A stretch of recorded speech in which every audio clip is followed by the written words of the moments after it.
Just a short time ago, the White House announced the president tested negative for COVID-19 after coming in contact with a Brazilian official who was infected. Let's bring in former White House physician and congressional candidate, Dr. Ronny Jackson, also a retired Navy Rear Admiral. Dr. Jackson, thanks very much for being with us. Given what happened with the Brazilian delegation and with the press secretary from Brazil's presidential office testing positive for coronavirus, was it appropriate for President Trump to take that test? Well, John, I'll tell you, I think the president's trying to, abide by the same rules that we're going to apply to everybody else in this country with regards to testing. And to be honest with you, I don't think there was a clinical indication for him to get a test. I think that it was much like the situation that I was in, if you remember back when I did his physical exam, his first physical exam, and I did the cognitive testing. There was no indication for the cognitive testing either. But there comes a point where the narrative is all about just that, and you have to do something just to move on to whatever's next and actually put it to bed. And I think that's pretty much what happened here. I don't think there was a clinical indication to do the test. I think that they looked at where the president fell with regards to risk based on his exposures. And I think that what they ultimately decided, and I think the president had a big role in this, just like he did when I did the cognitive testing. He just said, hey, let's just do the test. Let's get this over with. Let's put it to bed and let's move on. I mean, he's working hard to try to take care of our country here and keep us all safe. And I think, the press, some of the liberal press and those on the left have really spun this up. And we have other things we need to move on and focus on. So I'm glad that he got the test done. I'm glad that it's negative. And I hope that we can move on now and stop trying to make political hay out of this and just and carry on. We just put up some of the bullet points of the contents of this Families First Coronavirus Response Act. And there they are again. Is there anything else that you think should be in the legislation? Well, I can't see what you have on the screen there, but I think that the legislation's good.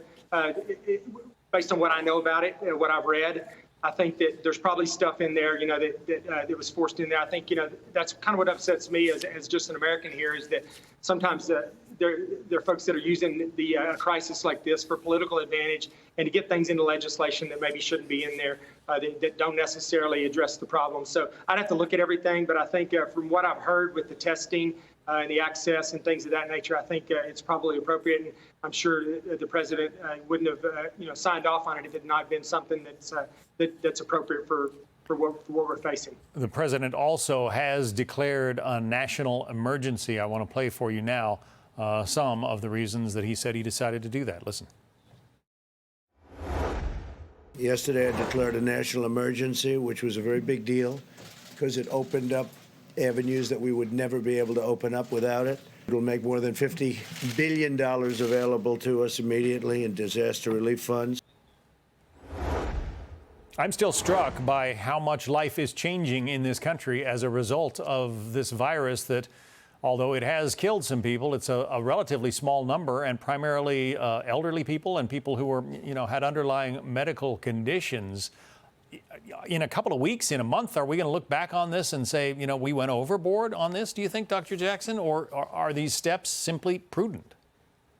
Well, these steps are prudent because we just don't know, but I hope you're right, and I think you are right. I think we will look back on this and say that we overreacted a little bit. I guess it's better to be safe than sorry, in some regards. But, I think that this thing's been spun for political reasons, and I think that a lot of people have really gone overboard with it, just, and create a lot of fear that doesn't need to be there. I mean, I'm telling you, I'm talking to you here from Amarillo, Texas, and I just went to a St. Patrick's Day parade in Shamrock, Texas this morning, and folks here are not getting too spun up about it. They're out there, and there weren't a lot of elderly people out there, so people are protecting their grandparents and their elderly parents, making sure they stay home, and they bring groceries to them and do things like that. But the rest of us that are young and otherwise healthy, we're getting out. We're not letting this really just destroy our lives, and it's having a big impact on the economy.